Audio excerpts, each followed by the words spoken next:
Ang planong ito, hindi ako nasisiyahan. Bago bukas, gusto kong makita ang mas magandang plano. Ipagpapatuloy na ang pulong.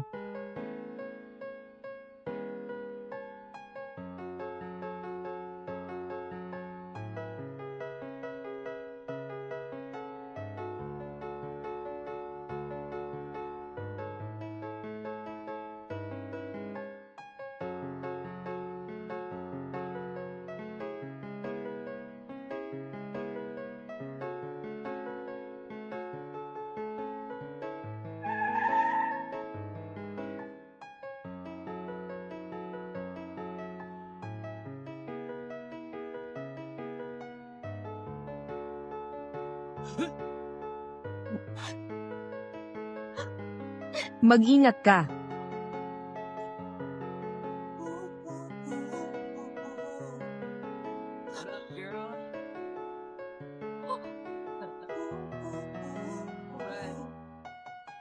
Bakit kapag yakap ko siya, ayaw kong bumitaw?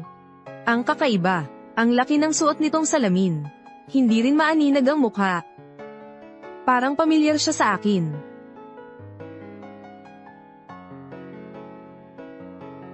Hoy, huwag kang tatakbo. Ikaw. Hayop ka. Umalis na siya. Saan mo naiwan ang wallet mo? Sa loob ng bag, sa loob ng bag ko. Direktor Fu, ayos ka lang ba? Hindi ko napansin. Pasensya na, nahawakan ka ng babaeng iyon. Siguradong nandidiri ka na ngayon. Mag-disinfect na tayo. Hindi na kailangan. Nang mahawakan niya. Hindi ako nasusuka. Siya. Iba. Sumunod ka na lang. Bata, tingnan mo nga. Nawawala ang wallet mo tapos hindi mo alam. Ang magnanakaw na ito, ipinagkakatiwala ko sa inyo ang pag-asikaso nito. May gagawin pa ako kaya mauuna na ako. Huwag na kayong magpasalamat. Sa loob ng kalahating oras, kailangan ko na ang impormasyon niya.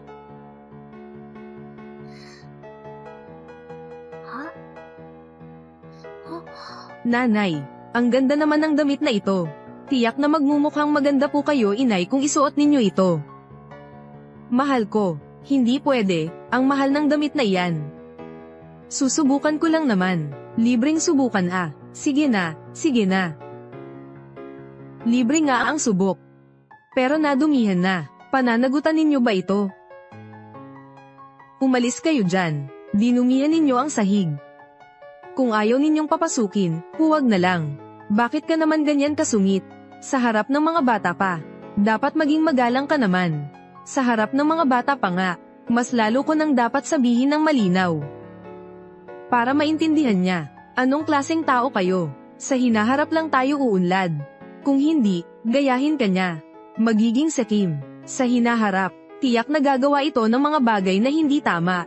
Ang dami mong sinasabi. Ang anak ko, nakakuha siya ng A sa final exam. Isang mabuting estudyante. Nako. Isang A sa final exam. Isang magaling na estudyante. Ano naman ngayon kung ganoon? Basta hindi bobo. Lahat naman ay nakakuha ng A. Ano ba ang ipagmamalaki roon? Akala mo naman, isang bata, na marunong magdagdag, magbawas, magparami, at maghati, ay isang henyo na. Oo nga. Si Baobao ay isang henyo. Lahat ng problema sa Olympics, nasa sagutan ni Baobao. Manahimik ka nga, mama. Ang galing ko, hindi na kailangan pang maintindihan niya. Huwag mo nang isipin yan. Oh Diyos ko! Isang batang paslit, anong silbi ng pagiging magaling? Kaya ba niyang bumili ng kahit isang damit dito? Ang batang babae na ito. Sinong nagsabing hindi kayang buhayin ng nanay ko ang isang magaling na anak na lalaki? Bukod pa dyan, sinong nagsabing hindi kaya ng nanay ko bumili ng damit?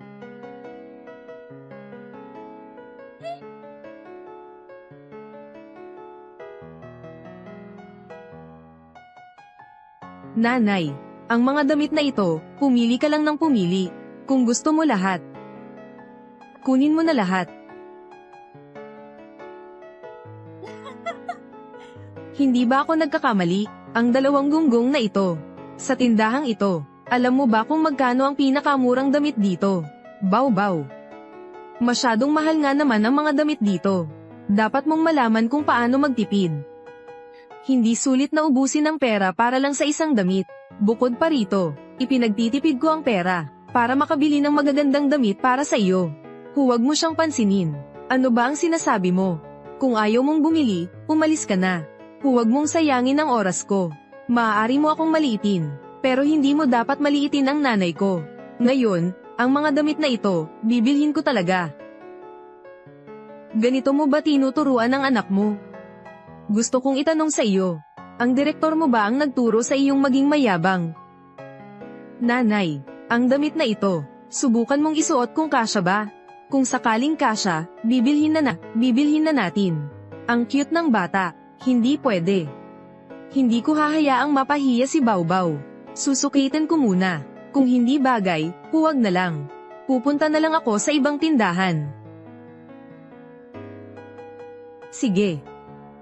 Susubukan ko na lang. Tingnan ko kung kasya. Teka lang. Papunta dito yung babae, 100% sure. Napanood ko na sa CCTV. Nanood na ako nito ng 3 beses.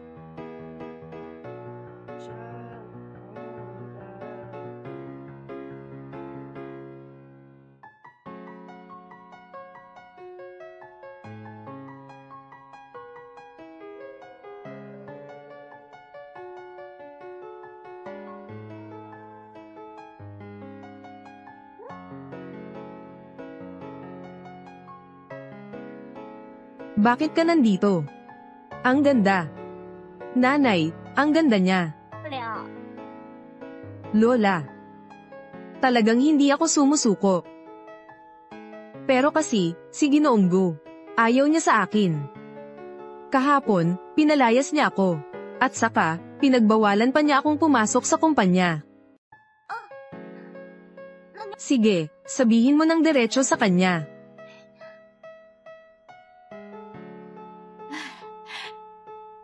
Bakit ikaw pa? Magkakilala ba tayo? Hindi. Pero, ang baho ng kahirapan mo, nakakasuka. Wala. Paglilingkod, bakit ninyo pinapasok ang ganitong uri ng tao? Ito ay isang mamahaling tindahan. Gusto ninyong magsara, ginang lam. Hindi ko sila pinapasok. Wala silang pakialam sa kung ano ang maramdaman ng iba. Hindi naman sila mayayaman. Sumusubok ka pa ring sumingit. Masamang babae, huwag mong inaapi ang nanay ko. Hindi ko inaasahan. Ang babaeng ito ay may anak na lalaki na pala. Salamat sa Diyos. Ngayon, hindi na niya maaagaw ang aking binata. Tingnan mo ang mga damit niyang pangalawa. Mukhang ang tatay niya ay isang walang kwenta rin. Mag-sorry ka sa nanay ko. Sino ba kayo? Gusto ninyong mag-sorry ako sa kanya. Ang kapal mo naman. Ang baho-baho mo namang bata ka. Mag-sorry ka. Huwag mong hawakan ang marumi mong kamay. Nadumihan mo ang bagong damit ko. Kaya mo bang bayaran ito? Umalis ka na. Baw-baw, saan ka ba masakit? Hayaan mong tingnan kita. Ano ba yung ginagawa mo? Alam naman ng lahat na ang mga bata ay matigas ang ulo. Natapilok lang. Wala namang importante. Hoy, bata, tumayo ka dyan. Huwag kang magkunwari. Kung hindi ka tatayo.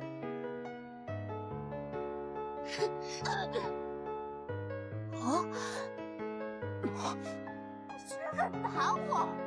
你知不知道我是江生首不负生死的未婚妻？啊，原来你是那个狗东西的未婚妻啊！那你够挨打。狗东。他为什么对我这么大敌意？是不是有什么误会？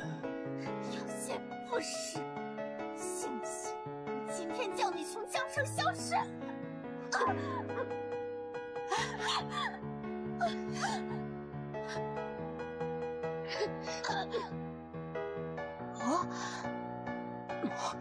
Bakit mo ako sinampal? Alam mo ba kung sino ako? Ako ang mapapangasawa ni Tycoon Fuguhay. Ikaw pala ang mapapangasawa ng hayop na iyon.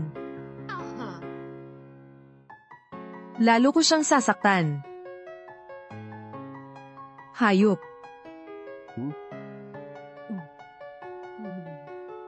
Bakit ganoon na lang siya kasama ng loob sa akin? May hindi ba pagkakaunawaan? Nang ahas kang hamani ng Fu Corporation. Maniwala ka man o hindi, papaparizin kita sa Jiangcheng. Ikaw.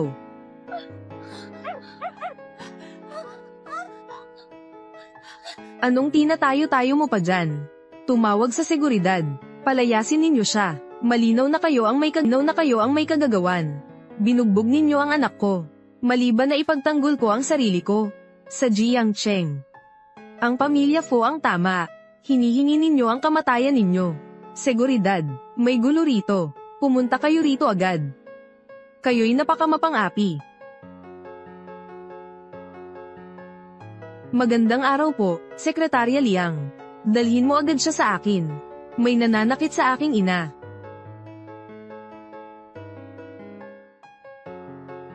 Sige po, Chairman. Pupunta na po kami.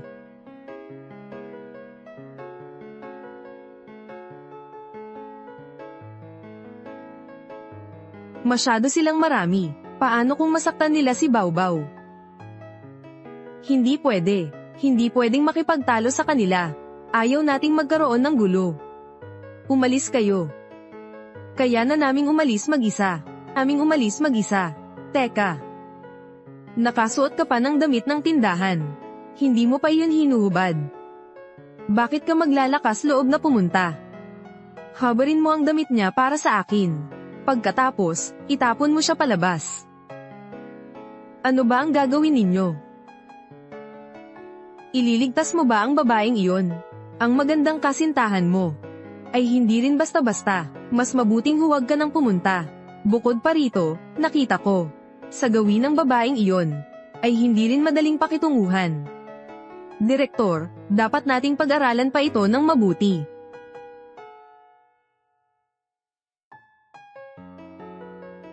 Bitawan mo ako.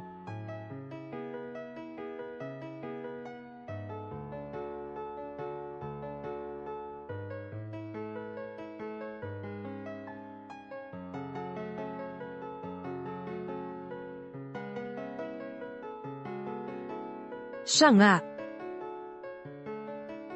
Tigilan mo yan.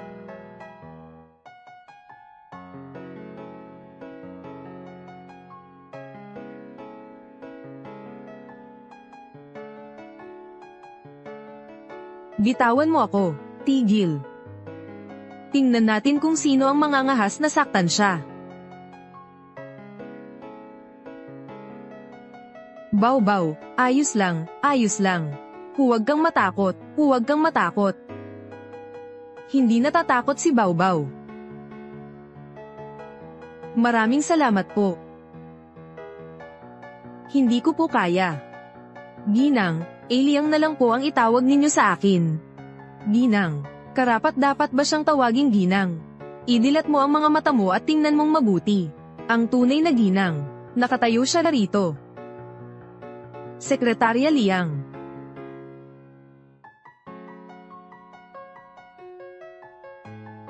Ano ba siya? At umaasa pang mapantayan si Ginang Lin. Ako ang mapapangasawa ni Direktor Fu.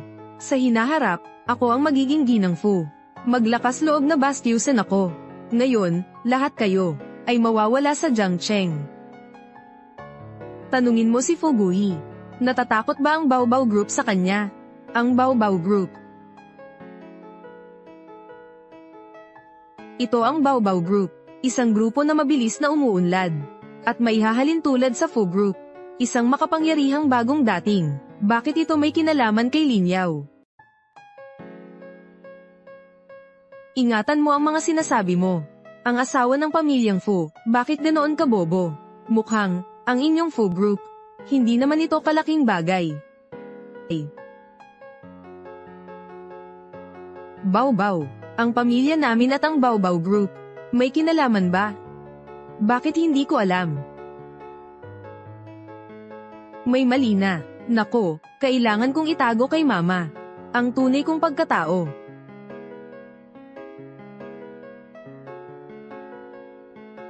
Nay, ma, nakalimutan kong sabihin sa iyo na si Jilly ang at ako. Magkapatid kami.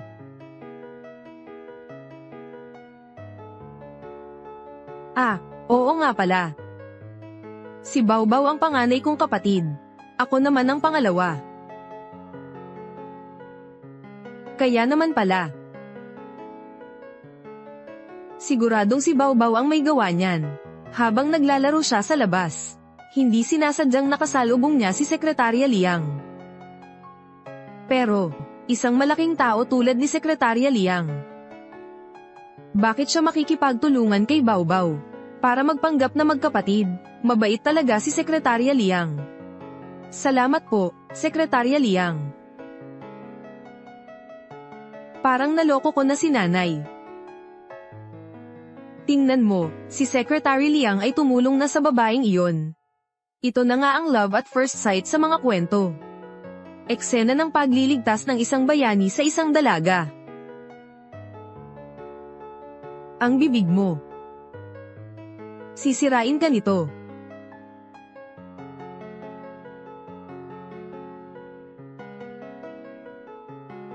Gamitin ang pangalan ko. Bilhin mo ang damit na iyon. Nais kong humingi ng paumanhin para kay Lin Qiu. Patawarin ninyo siya. Pero, anong kuya, ate, sino ba ang niloloko mo? Kung wala kayong mali siya sa isa't isa, bakit ka pa ipagtatanggol ng gagawang yun na si Luong? Oo nga, nakita ko ang babaeng ito at ang apelyido niyang Liang. May problema talaga, ang batang ito. Sila ang may kagagawan nito dahil sa kanilang pagtatago. Huwag mong siraan ang ina ni Baobao. Anong tinatayo-tayo mo dyan? Ang babaeng ito, nangikil siya ng damit sa tindahan. Inaaway pa ang empleyado. Bilisan mo, hulihin ninyo siya. Tapos, dalhin ninyo siya sa istasyon ng pulis. Tigilan ninyo yan. Ang bayarin niya. Binayaran niyon ng Fu Group. Secretary Kim, bakit mo binayaran si Tunglo? Kahit nakilala niya ang Baobao Group. Pero asawa rin ako ni Mr. Fu.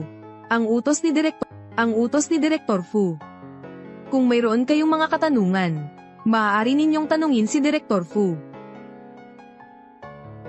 Bayad. Teka lang. Ang inyong pamilya, hindi pa ako karapat-dapat bumili ng damit para sa aking ina. Teka lang.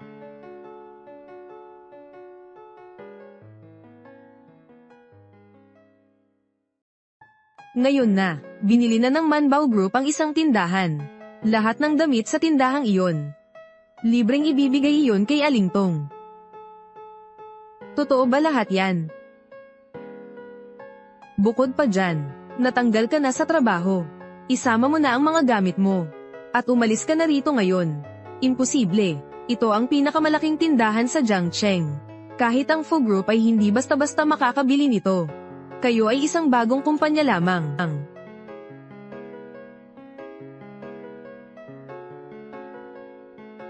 Manager, tanga. Sino ang nagbigay sa'yo ng permiso na laylatin ang Baobao Group? Pati si Direktor Fu ay nagpapaubaya sa kanila. Paano mo nagawang gawin iyon? Si Fu Guhai pala. Dahil sa pakikipagtulungan sa Baobao Group, kaya niya tinulungan si Tunglo. Tapos na. Hindi ako makakaligtas sa Jiangqing. Kalihim Liang, alam kong nagkamali ako. Patawarin mo na ako. Siya ang dapat humingi ng tawad, hindi ako. Ginang, ang bunso kong amo. Hindi madali ang buhay ko. May matandang ina sa itaas, at may maliliit na anak sa ibaba. Pakisamahan niyo na ako. Maawa po kayo sa akin. Hindi po nila ako pwedeng tanggalin sa trabaho. Dahil lang po sa pag-insulto ninyo sa aking ina. Bakit hiting ina? Bakit hindi ninyo siya naiintindihan? Baw-baw, ang klaseng tao na yan. Hayop, palakpak sa itaas, tadyak sa baba. Huwag mo siyang kausapin. Umalis na tayo. Kaya naman pala, tauhan pala kayo ng kumpanyang Fu. Sana pala hindi ko na lang kayo tinulungan.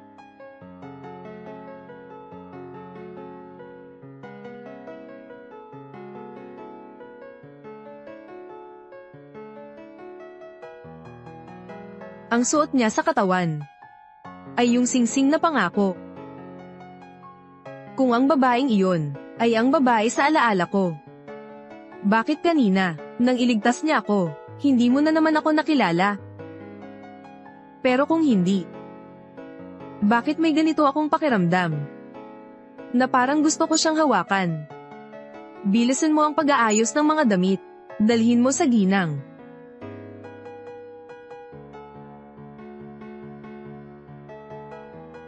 Ikaw.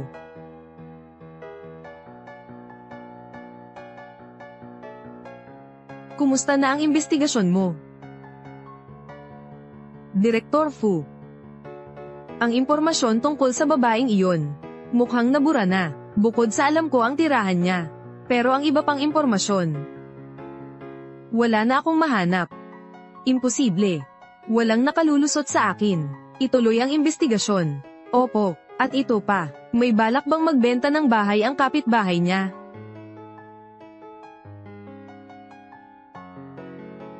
Magbenta ng bahay.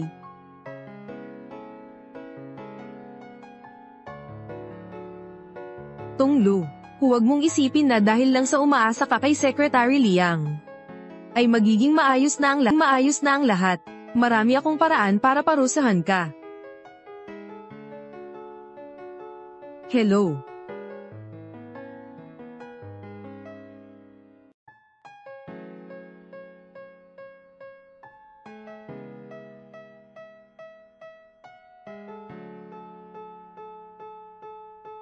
Uy, alam mo na ba? Ang dalawang malalaking pangalan sa Jiangcheng, si Chairman Fu at Chairman Tong, pupunta sila sa auction ngayon. Aba, wala namang espesyal sa auction na to ah. Bakit kaya pupunta mismo ang dalawang bilyonaryo na to? Mga walang silbi. Pati ba naman yan hindi mo magawa? Gusto ninyo bang iligtas ko kayo? Huwag na kayong mangarap pa. Pasensya na, Tunglu. Sobrang sakit na ng likod ko. Kailangan ko kayong humiling na gawin ang trabaho ko. Madali lang naman yun, Tito. Huwag kayong mag-alala. Ngayon, ako lang ang nandito. Sisiguraduhin kong walang mangyayaring gulo. Bakit ba ang daming beses kitang nakikita? Nasaan ang mga gwardya? Palabasin niyo ang babaeng yan. Binibining Lin, huwag na kayong sumigaw. Ako lang ang gwardya rito. Wala kayong magagawa sa akin. Kabaliktaran naman iyan. Kung gusto mong makipag-away, ilang minuto lang ang kailangan ko para mapaalis ka. Binibining Lin, ang isang hamak na tulad niya. Hindi karapat-dapat na magdala ng sapatos mo. Ang isang sulyap mo lang sa kanya ay isang malaking swerte na para sa kanya. Bakit ka pa magagalit? Huwag mong maliitin ang iyong sarili. Sino ba ang makakapantay sa kanya? Ako si Aling Lin, may dugong bughaw. Sa ganyang klaseng antas, magiging dalagang marangal ka. Paano mo ako nagagawang maliitin? Ang mga alahas na ito, hindi mo kayang bilhin kahit isang buhay mo pa. Pero ang gusto kong bilhin ay yung mabibili ko kaagad. Susunod, magsisimula na ang bidding. Amethyst na kwintas. Simula ng presyo, $10,000. $10,000. Nakita mo ba? Kailangan ko lang itaas to. Kahit anong plaka. Ako ang magiging sentro ng atensyon. Ikaw naman, dapat kang manatili sa dilim. At tanggapin ang iyong kahirapan. $15,000.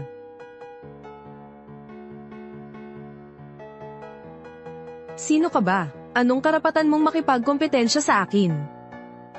$20,000. $300,000.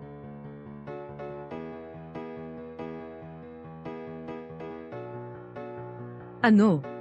300,000 dolyar. Nababaliw ka na ba? Mura lang na kwintas yun, Hindi yun nagkakahalaga ng 300,000 dolyar.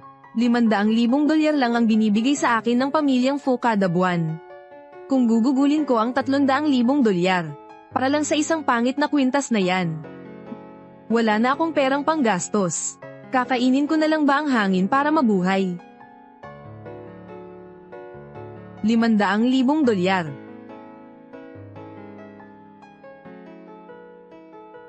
₱1,000,000 dolyar.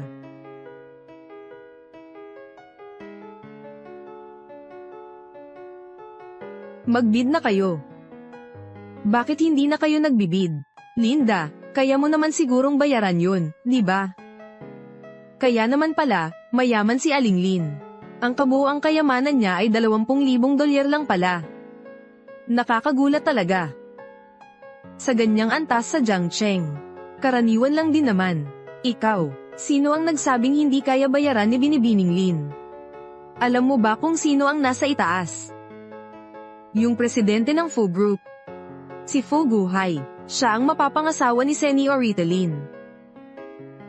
Si Guhai pala. Kung noon pa, hindi siya pupunta rito. Para ba sa akin kaya siya naparito? Yung hayop na Fu na naman iyon. Ang kulit naman. Sino kaya yung kaharap ko? Ang yabang niya. Lumabas ka at tingnan mo. Opo.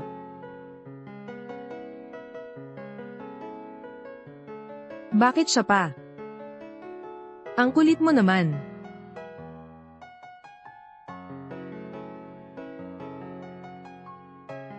Sir, si Chairman Fu po yun. Chairman Fu, si Chairman Tong po yan.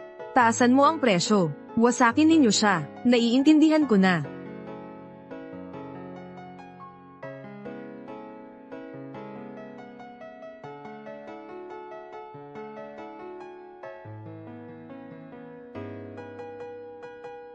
Grabe, ang taas na ng bidding. Daang ulit na ang halaga nito kaysa sa kwentas. Sobrang mahalaga ka talaga kay Chairman Fu. Binibining Lin. Siyempre naman. Ang dami-dami ng pera, hindi na masusunog. 2,500,000 dolyar. Naku po. Gusto mo bang makipag-away sa akin, ha? Akala mo ba mahina ang Baobao Group? Mukhang gusto mo nang mapag-alitan, ha? Marami ang tao roon noon. Kaya't pinalampas kita. Mataba, akala mo ba natatakot ako sa'yo?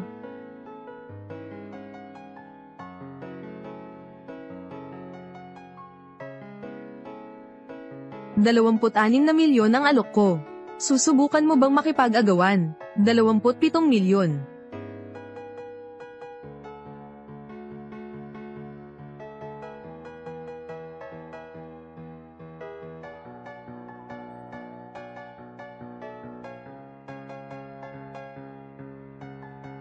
Tagumpay.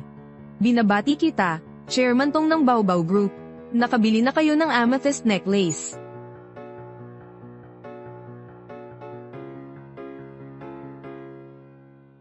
Secretary Kim. Ang batang yun, walang modo. Isang talunan.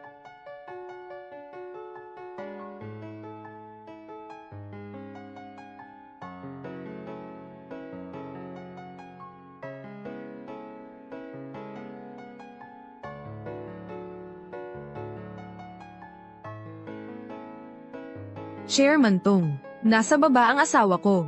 Ano? Kung dadalhin ko ito pa uwi para ibigay kay mama. Malalaman ng aking tunay na pagkatao. Secretary Liang, ikaw, umaksyon tayo bilang kinatawan ng korporasyon. Ibigay mo ang kwintas na yun sa aking ina. Opo. Hindi pa napupuntahan ni Chairman Tong ang mga lugar na ito. Hindi ko inaasahan. Napakabukas palad niya pala. Gusto ko talagang malaman kung ano talaga ang hitsura niya. Siguradong gwapo siya. At mas lalo ko pang gustong malaman kung sino ang maswerteng dalaga ang makakatanggap niyon. Ang 300 milyong dolyares na amethyst necklace. Kahit ano pa man ang kahulugan ng kwintas na ito, to ay walang hanggang pag-ibig.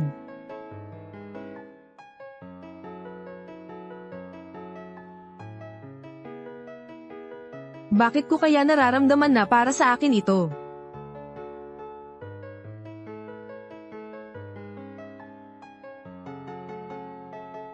Pangarap lang pala. Wala kang pinag-aralan, walang magandang angkan. At isa ka pang single mother. Magugustuhan ka kaya ni Chairman Tong?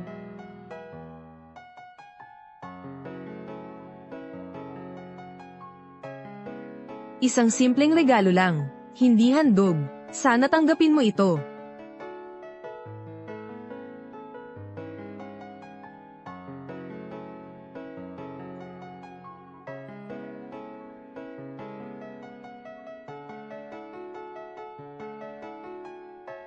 Ang bait naman ni Chairman Tong kay Tonglo.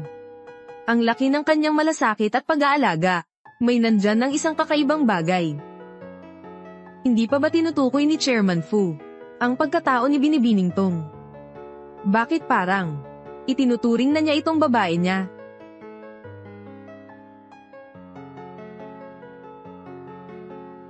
Paano nangyari iyon? Napakaswerte mo naman. 2 boss ng Jiang Cheng. Lahat sila ay nababaliw sa iyo. Paano naman kaya?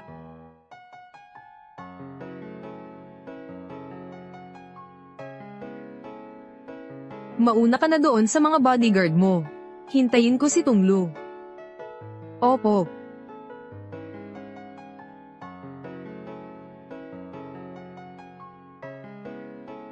Kunin mo ang kwintas na yun para sa akin. Ang perang yan ay sayo na.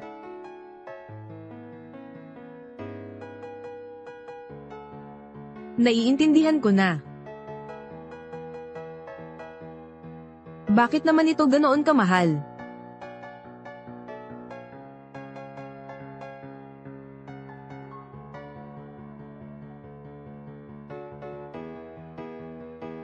Ang kwintas ko.